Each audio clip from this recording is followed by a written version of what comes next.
People. I'm sure you're all back from that fun quiz.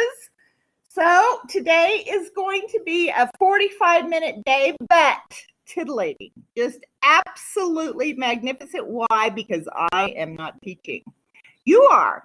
So we have 3 presentations. One on Miss Chelsea's going to talk about hemodialysis. And Lexi's going to talk about peritoneal dialysis, and Aslan's going to talk about dietary changes that people that are in renal failure need to make. So, did you read Aslan's text message? Yes, I did.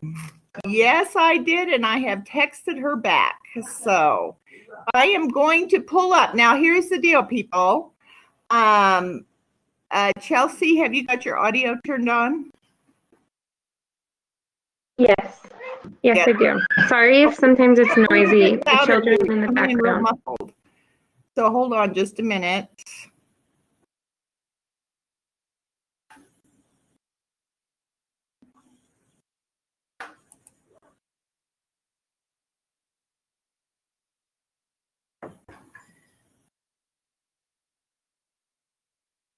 Now somebody from home is going to have to take charge.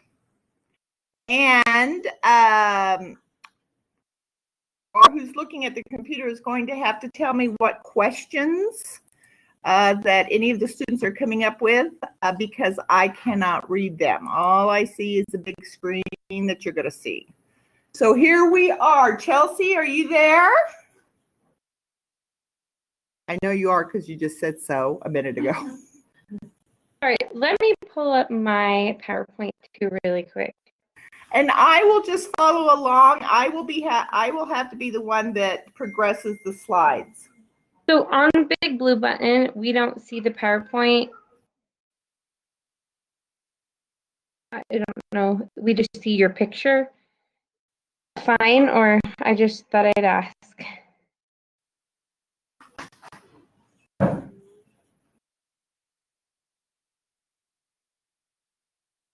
Does everybody at home see the slide? Let me pull this back and do our adjusting. Who's got the computer here? Anybody?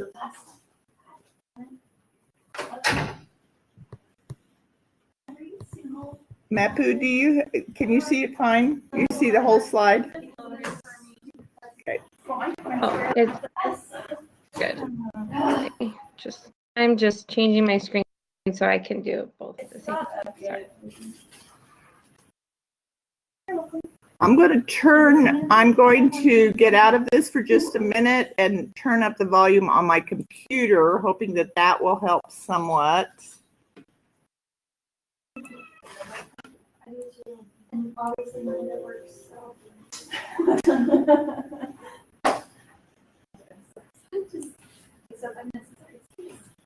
Okay. Can you hear me or no? Yes, much better.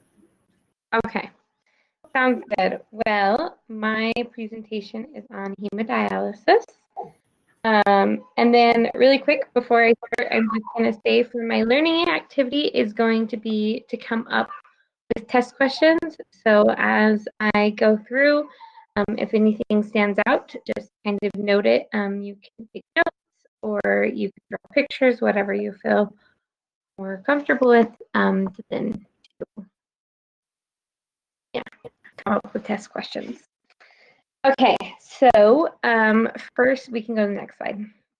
Yeah, here we go again. See, I just uploaded you thinking it would be fabulous. Hold on just a minute. I can do this. Hold on.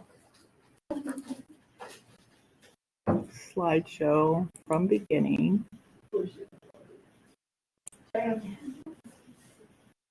Hold on just a minute, Chelsea. I'm sorry. You're okay. Our favorite thing. It's our favorite thing to do. That's mine. This one. And slideshow from the beginning. No, hold on. Dang it.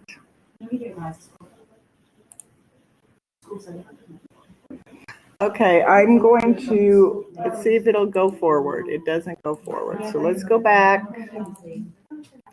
to this.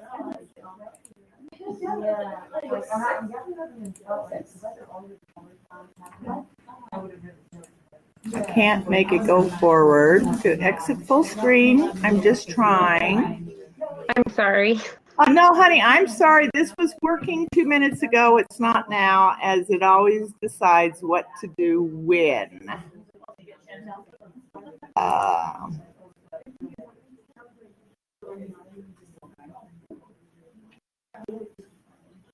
Let's see.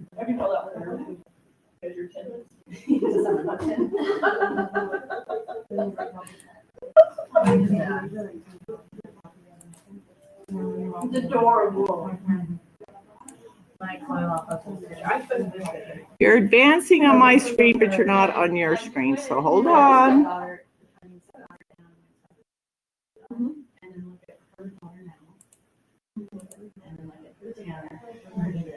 I have my PowerPoint pulled up, and I can advance on my thing if you Why don't you do wanna- that? Why don't you do that and take over as presenter? And you do that by going up here to the little 3 dots up by the recorder.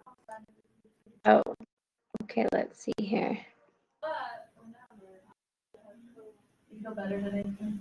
Settings, is that what I go to?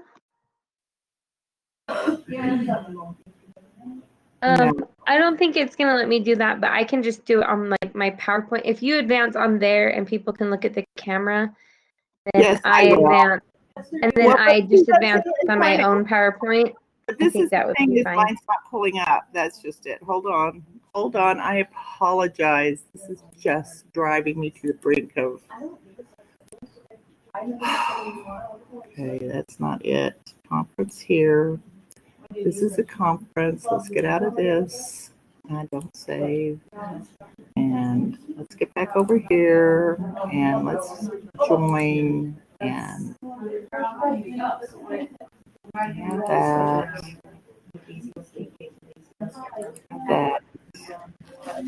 Now, pull this up.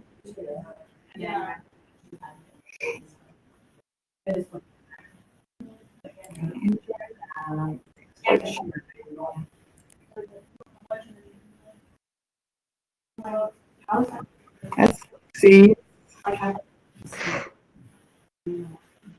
Is that like? No, that's not it. Okay.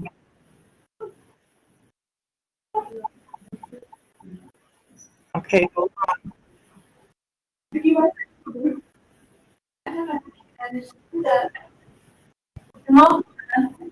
I'm done. I can.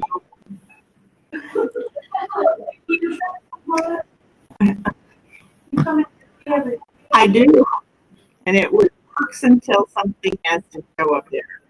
Okay, hold on, people.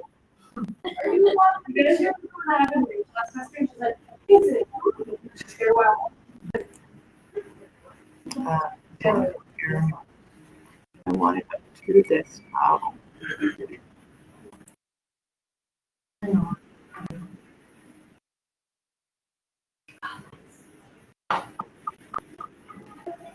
It's Chelsea. Chelsea C.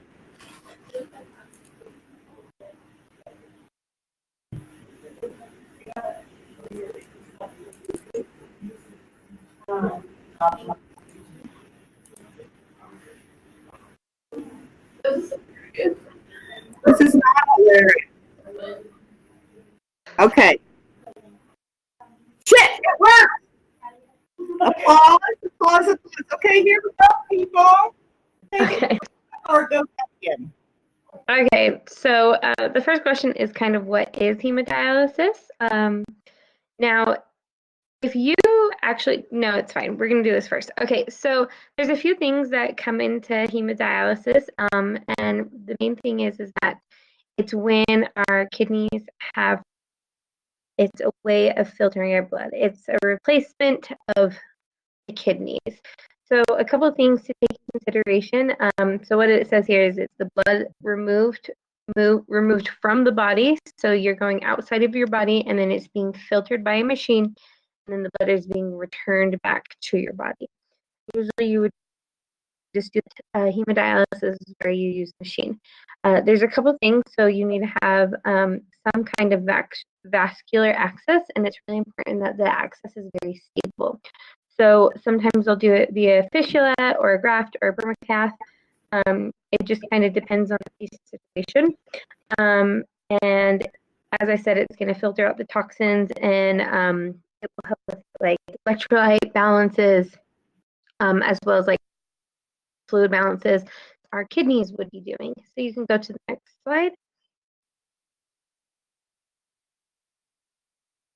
Awesome. Okay, so this is just a good picture, just kind of showing the machine, how it's having the access in the patient's arm, and then you will pull out the blood, and it has this thing here that's kind of like a heparin pump, and that is important because you don't want to have clots out of the body. So not often will they be using heparin for the patient, but they will do it. But I'm going to move on. But this just is a good representation, and then the blood comes back. So this has a semi-permanent permeable membrane where it's going to have the fluid exchange, and then the good blood is going to come back into your body. Next slide. Okay, so often, as I say before, if you're gonna do a hemodialysis, and Vicki went over a lot of these kind of things, like the problems that can happen with the kidney, and it's kind of like a last resort. Like they really don't want to have to put you on hemodialysis or like dialysis in general if they don't have to, but usually it's kidney failure plus one of these things: severe fluid overload, refractory hypertension, uncontrolled hyperkalemia, uncontrolled symptoms, severe metabolic acidosis, blood urea nitrogen. So usually it's going to be the failure plus something like this before they're going to be putting you on dialysis. So the pericarditis, fluid overload, pulmonary edema, refractory and diuretics. It's categorized by acute and chronic. And so you can continue on.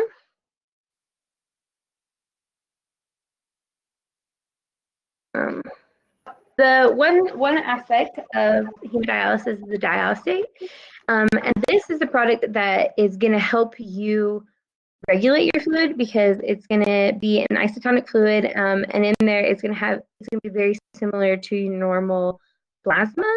But it can be very individualized to the patient in the fact that like you can have more potassium or bicarb or glucose depending on if the patient is diabetic. And so with that, they're going to individualize it and so that means like blood work and lab work is going to be constant, as then so that they can filter the blood properly per patient.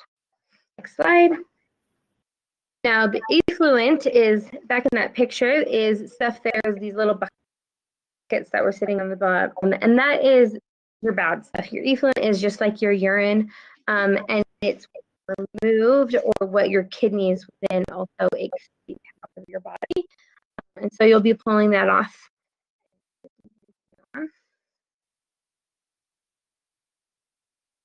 Okay, so here there is a couple different types of this. So the big things that you're looking at is like the filtration versus like fluid volume. So sometimes they're just going to do filtration, and sometimes they're more going to focus on just the volume, and sometimes they're going but they have the slow continuous venous hemofiltration, continuous venous hemodialysis, and the continuous venous hemodiafiltration. And so it's gonna have the replacement fluid as well, and we can. So some nursing considerations when it comes to hemodialysis is really kind of understanding oftentimes you're going to need somebody that has special training. I have a friend that was on dialysis for like 4 years. And so I called her when I had to give this presentation, and she says it's really important. She says the most nervous she ever was is when nurses came on that were new and they didn't know what they're doing, because she knew it's kind of like a big deal because a lot of her blood is coming out of her body and it needs to be monitored, and it was very, very terrifying for her if the nurse didn't know what they're doing. So you're going to get some special training, and you want to know your stuff. Sometimes or often it may be managed in the ICU. And then also as a nurse, one of the most important things is protecting their vascular access.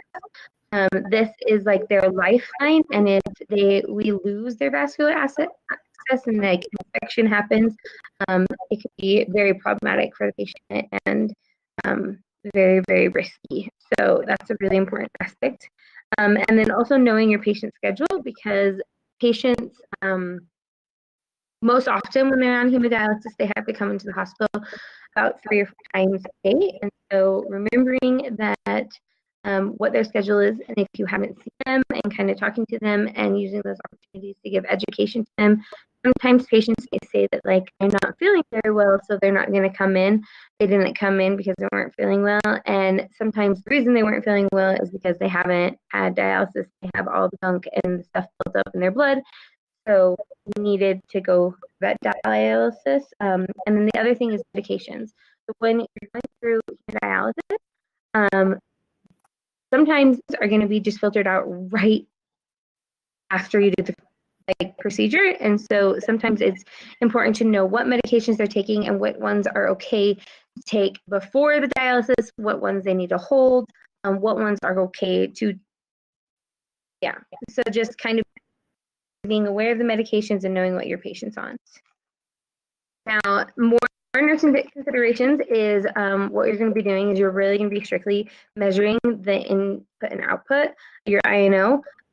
So you want to like calculate a net balance. So you're going to have the intake plus the diastolate and replacement fluid, and then you're going to have patient output, and the fluid output is going to equal your net balance. I really want to kind of understand this because it's really easy to overload a patient or too much fluid from the patient and not replace enough, and so they become hypotensive. And so you really are going to be wanting to vital signs regularly to make sure make any adjustments so that you're not too much off or too fast. Then again, as I said before, is watching the vascular access, but also the pressure. So making sure that your tubing doesn't have kinks, or making sure there's not clot happening in the system, and everything flowing just fine is going to be really important. Also, like the disconnect, because you have a lot of blood coming through that machine, and so you want to make sure everything's connected properly. Then also your lab values, because you're going to be messing with a lot of electrolytes. You're going to be wanting to get labs, looking at MABs, looking at them and making sure that they're not losing too many electrolytes or vice versa.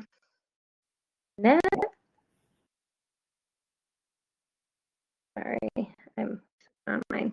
Now, patient education is a lot of the same things.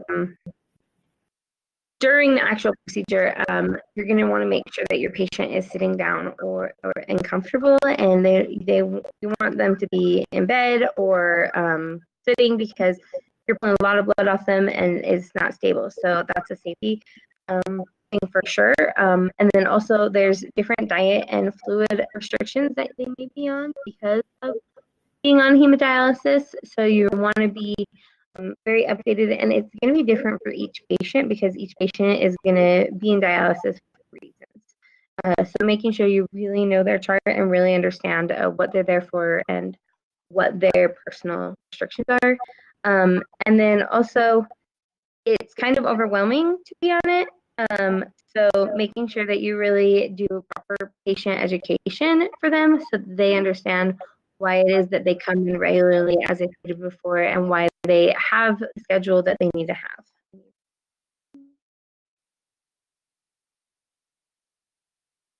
So some other things when you start getting a patient dialysis is like them, you need to know their schedule, but they also need to make sure that they know that they have a way of getting dialysis, because it will often happen that they'll be like, "Ride, so I didn't come," or this. So you need to do what you need to, like what you can involve social, like other resources that you can to make sure that your patient is able to get to clinic on time and get dialysis, because it is so important.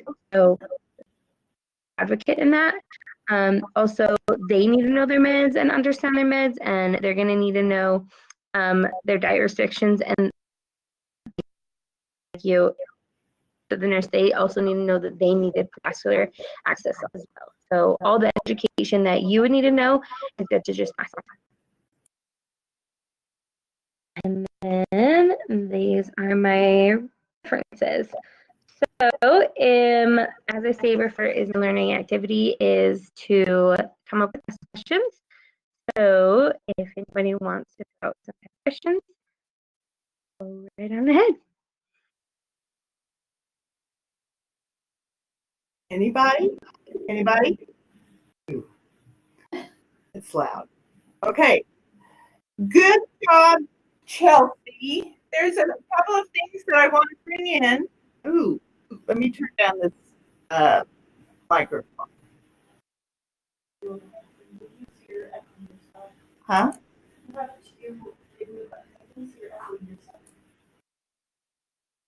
I have two? Yes. Yeah. And there are. I'm reading the chat now. It says, Amy says, what considerations need to be taken when putting a patient in dialysis? This is a good test question. And what are the most important educations? Oh, there we go. All right, there's a couple of things that I want to add to this. First of all, hemodialysis, who comes up with these? I have no idea. The filters themselves act like the kidney. Who creates a mechanical kidney? I don't know. Anyway, so the thing is that you have this dialysate. Chelsea mentioned the dialysate, and it's so important because it is, like she said, specific to the patient. So they're going to take lab values ahead of time, and the doctor will prescribe the recipe for the dialysate according to what your values are in your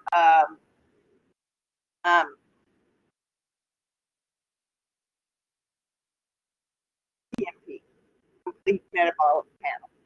So what happens here is he looks at this thing. You've got to understand how the doctor works here, because now he's got to offset the dialysate to be able to pull those elevated lab values out of the blood so that it'll be normal. Who does that?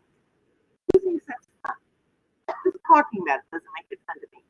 So what they'll do is they will take new lab values every 4 hours, and they will determine if, in fact, that it's the recipe for the dialysate is doing what it needs to be doing.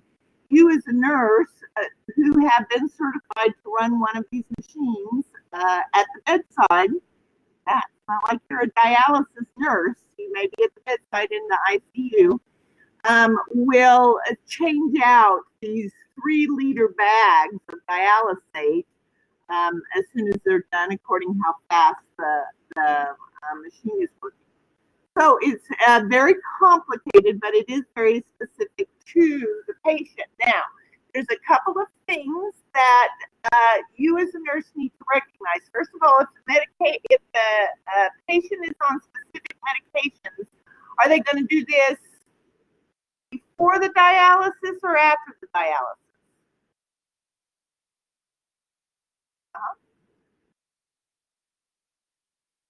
After dialysis, because we don't want the dialysate, playing with those medications. Those medications have been ordered for a specific purpose.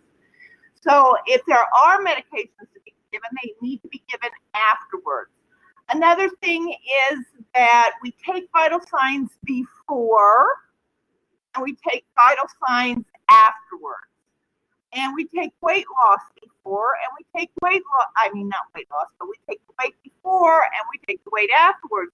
And since I gave the answer already, then the expectation is that there's going to be a weight loss after the procedure because they've pulled off toxins. Another thing is that because there has been this exchange of fluid during the dialysis treatment, that the biggest problem the person usually has, the complication that a person has after a dialysis treatment, is hypotension.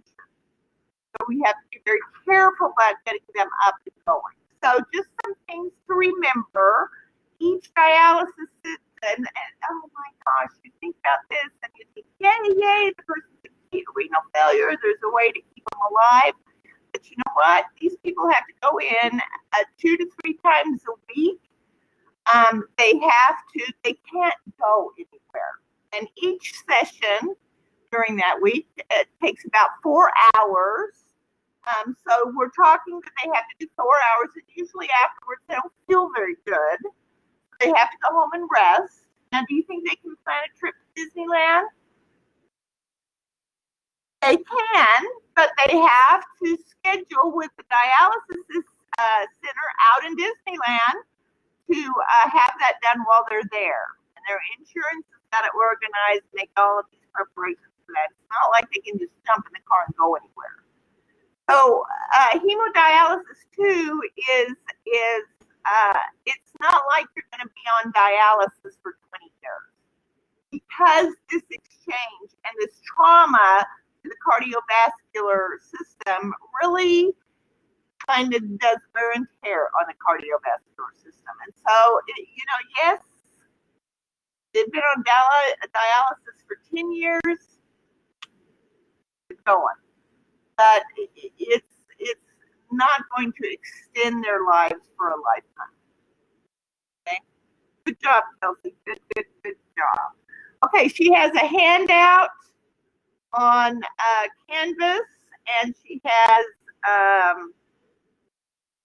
PowerPoint to review, and you also have this wonderful conference that you tune in all the time. Okay, so that was Chelsea. Now we're going to listen to Lexi. And Lexi, are you doing the dietary modifications? Okay, so let me turn you up. We should write a song. Turn you up. Okay, so there's that. Here's this. I'm going to, wait a minute, share my screen. Hold on. My application window. No, we're going to cancel that. I'll quit talking out loud because I know it's annoying. Here's this. Here's this.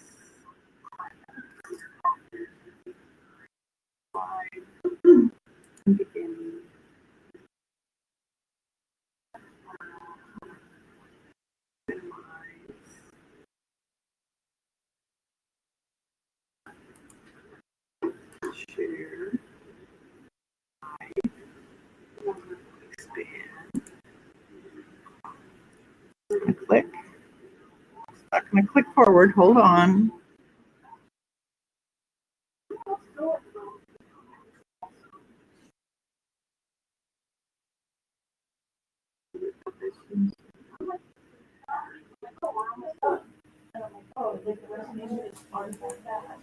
So then 3 finals, ATI, and Yeah, like then finals and ATI and then that class. text yesterday.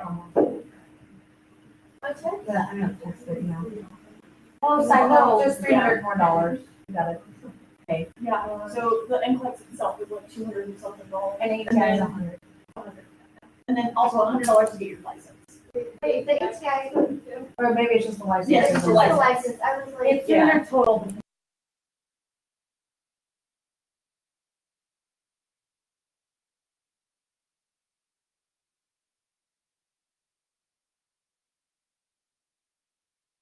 Actually, I'll need to. thanks for your moral support, you get messages here.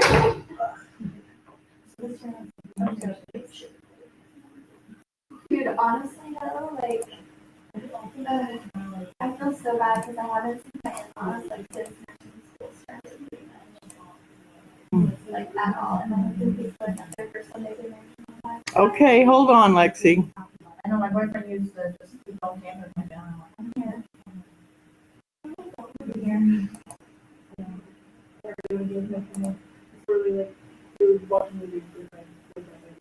I watched a movie with my husband for the first time in months.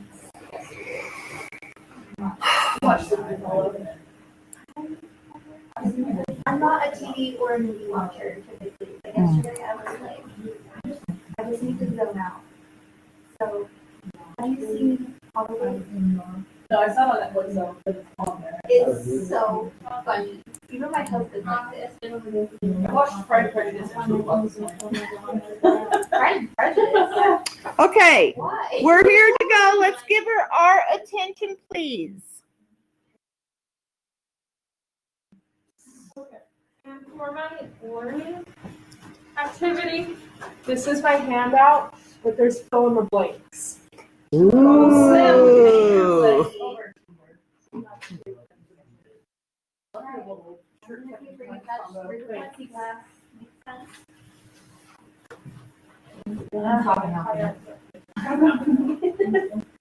So Lexi's here in class, and so she's handing out the handout that is also available on Canvas.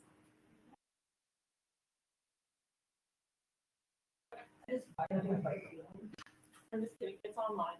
I don't think I can find anything. Huh? Is it already filled out online? I'm not telling you.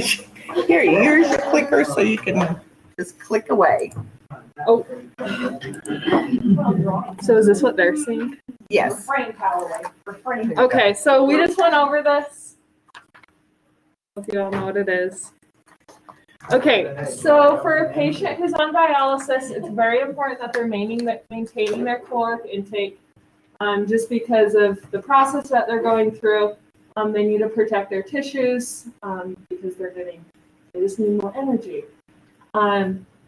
So it's important that they're eating their simple carbs, their monosaturated and polysaturated fats, but they do need to watch their protein intake just because it is a little more taxing on the kidneys. So protein may be restricted in some of their diets just because of what their kidneys can filter. So some things that do need to be increased is calcium. Oftentimes in these patients, they don't absorb it very well just because of the vitamin D activation, and they do need to maintain their supplements. So they need to a lot of times have a greater intake of iron, folic acid, vitamins, and minerals. And this Nepro shake, it is a nutrition shake that is made specifically for patients on dialysis. So it's low in potassium, phosphorus, and it does have those complex carbs.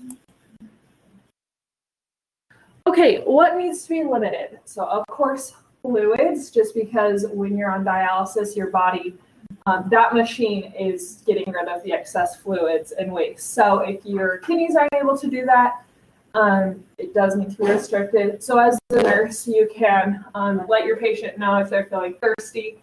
Instead of drinking a ton of water, they could try chewing gum. They can rinse their mouth, sucking on mint, ice. It's also important that they watch the foods that they eat. A lot of foods have a high amounts of water, such as soup, ice cream, and then fruits and veggies. And then, of course, sodium. So just making sure that they're watching their food intake. They're not adding excess salt. They're choosing fresh vegetables. They're avoiding those processed meats, and as well as their condiments, because those contain a lot of sodium. Okay. Other things that need to be limited are potassium and phosphorus. Potassium, just because later on in kidney disease, it gets even harder. And then, as you guys know, too much or too little can cause muscle cramps, and too much can also cause dysarrhythmias. So they need to be watching these fruits and vegetables. And then phosphorus, because it can lead to that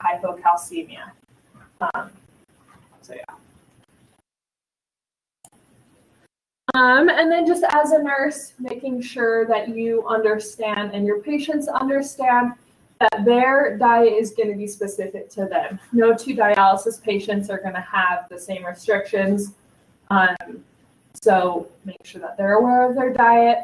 And as a nurse, it is your job to encourage adherence to the diet, as well as educate about their diet and what food is good for them and what food they probably should limit a little bit and why those foods affect their bodies in the way it does. All right, that's all. Did you guys miss any? Oh, sorry. Because it removes waste and fluids. Thank you. Yep. Okay, it's going to take just 2 minutes to sit up Aslan's.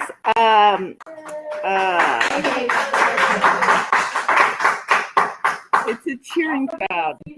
Yeah. Okay, let me go back to this. Let me turn off this. Let me turn this off as well. Give me 5 minutes here, people. Just go pee or do something.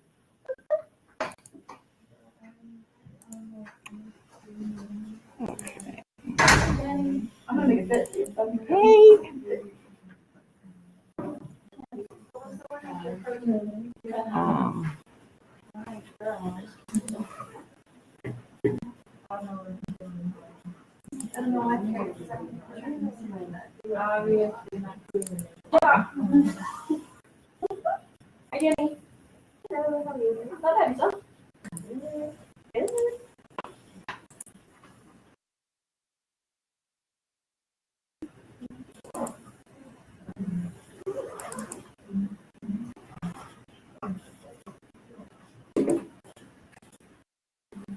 Like teacher profile picture up there to YouTube. It is cute. It's gorgeous.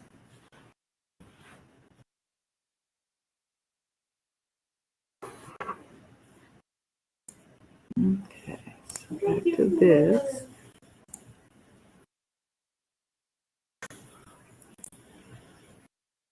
Okay, we'll see if we can get this up any faster than in days past.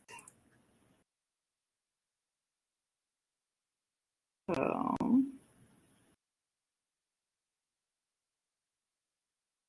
do you hear me talking to myself quietly? Actually, I'm not very quiet. Where did she go now? There it is.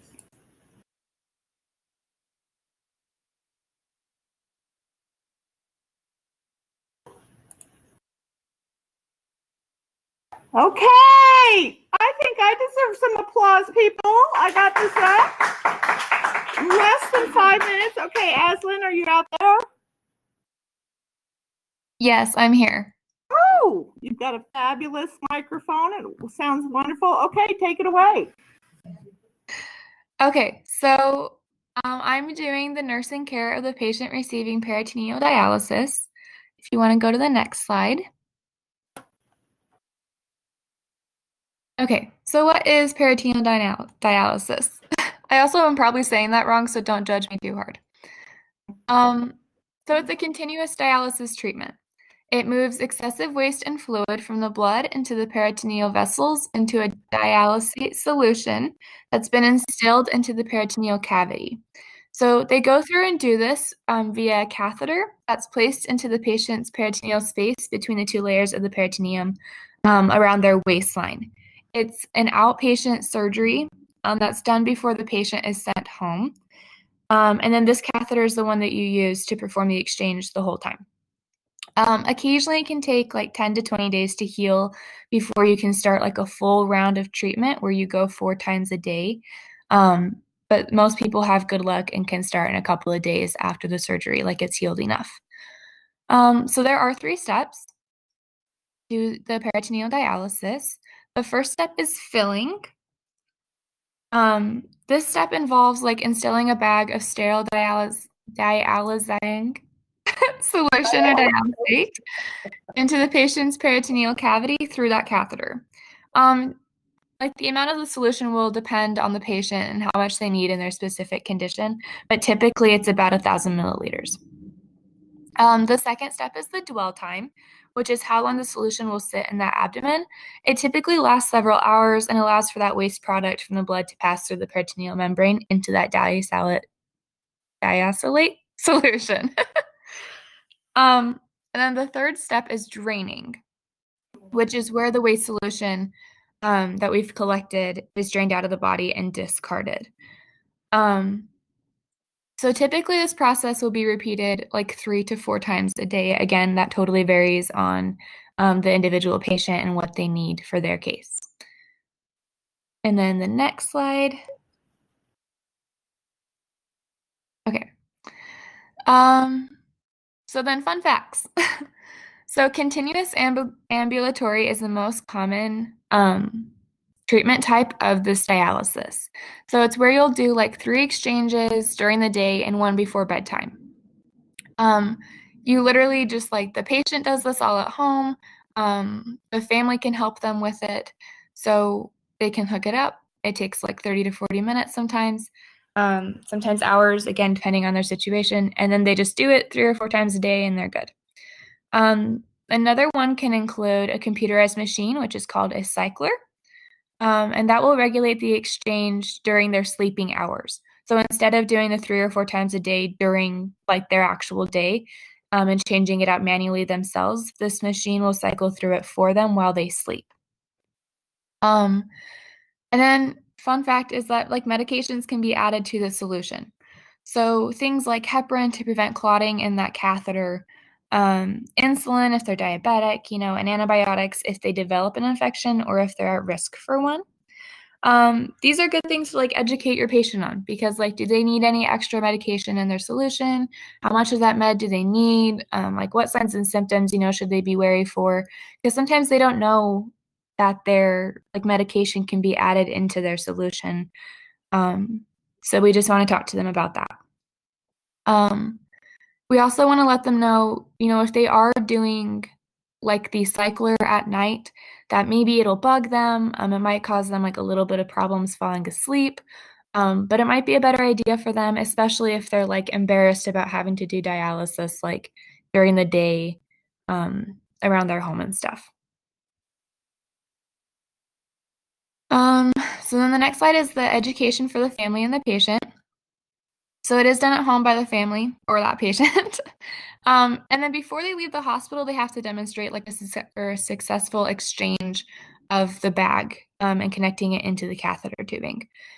Because you need a clean environment when you switch the things, and it does require a sterile procedure. So the patient has to be able to show that they can do that themselves, because infection is huge here, and it's super likely to happen if they don't follow all those things. Yeah, and then if you want to go to the next slide, thanks. So one of the major complications, if the patient isn't able to follow through with maintaining that clean environment, is peritonitis. So what's what happens when you connect the bag to your catheter and you get infections and stuff inside. So just like in general, we need to educate the patients on the importance of staying clean. They should be properly washing their hands and changing their equipment right away at the right times. They should know when to call a doctor, like what signs and symptoms of infections are, how to properly maintain their equipment, any questions they have, that kind of stuff, because it's better for them to reach out 47 times and ask about it than it is to do it wrong, because peritonitis is life-threatening. It's huge. So the first sign that we want to teach them to watch for is just abdominal pain. Like really intense abdominal pain. They shouldn't be having that during dialysis, so it's kind of a big red flag. The other signs and symptoms are like fever and bloating, diarrhea, loss of appetite. And then just one other thing we want to teach them on is like every time they switch that bag, they want to be looking at their exit site, which is where the catheter is, and making sure that's not infected, and also that the waste solution that they've pulled out isn't infected as well, and that the bags of solution they're about to connect is clean. And then if you want to go to the next slide. So dietary restrictions, Lexi kind of went over this, but there's just a couple for this one. So it's typically fewer dietary and fluid restrictions than hemodialysis because peritoneal dialysis maintains the serum waste levels better. You do need like adequate calories, proteins, and potassium intake though. Proteins, especially here, sometimes they need to be increased because they're lost through the peritoneal membrane into that fluid, the diacylate fluid. So they're going to need a little bit of extra dietary protein. This protein loss will also really increase if they have peritonitis. So they need to pay attention to that too. And then next slide is my learning activity. So these are just questions. They're not super hard and you can just answer in the chat or scream out in class, whatever. So a patient is being put on peritoneal dialysis. This patient has a history of diabetes and knows they will have to adjust their insulin. How?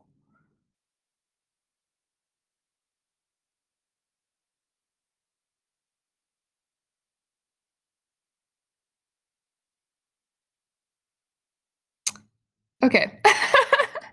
I'm just gonna say it. So the correct answer is C. So this, like, their insulin can actually go into their dialysis solution. And then like also the other two things to remember here, like heparin and antibiotics. The second one is like a patient on peritoneal dialysis is demonstrating for the nurse how to properly switch his solution bag. The nurse knows the patient is in need of reteaching when they want to do the switch in yard work, B. It's not necessarily like the dirtiest place in the whole wide world if they're trying to do it clean, but they should go inside into a clean environment, wash their hands, and change it in there.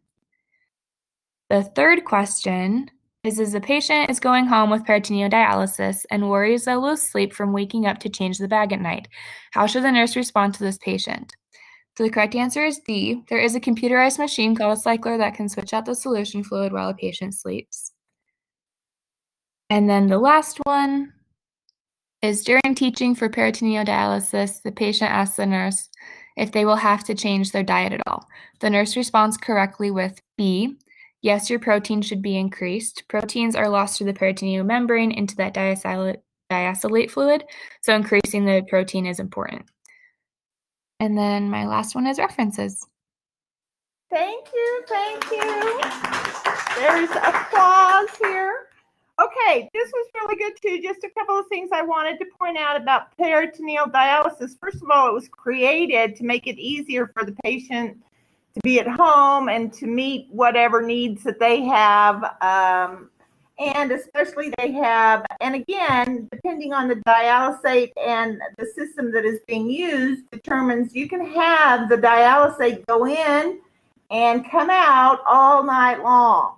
So that in the morning that you don't have to do it so much. But sometimes you can do it at work and go into one of the little stalls and empty it into the toilet. Is it the best sanitary thing? No, not at all. But this is why we teach the families about the risk for peritonitis and how we make sure that they know what sterile technique is. And then also, as Aslan said, the biggest fear about doing peritoneal dialysis is going to be the risk for peritonitis. And so it's, if we just talked about this in the gastrointestinal lecture about what are the signs and symptoms of peritonitis. Anybody? Abdominal pain. Abdominal pain. Number one is abdominal pain. But if the abdomen becomes very rigid, if it is very firm to the touch, if it's the person just doesn't feel good at all, it's those are the signs and symptoms of it, and we need to notify the healthcare provider immediately because this can go into sepsis because there's so many organs that are found in the abdominal cavity. This is really interesting to me. This is one of the first patients I had as a new nurse was to perform peritoneal dialysis in the hospital setting. And it was all sterile technique, but it was just amazing to me that the body will do that through the membrane that lines the peritoneal cavity. And so, again, we would insert the fluid, let it last for an hour. I had to set my little dinger there, and then I'd have to go and empty it, and they would take it away, and we'd start all over again.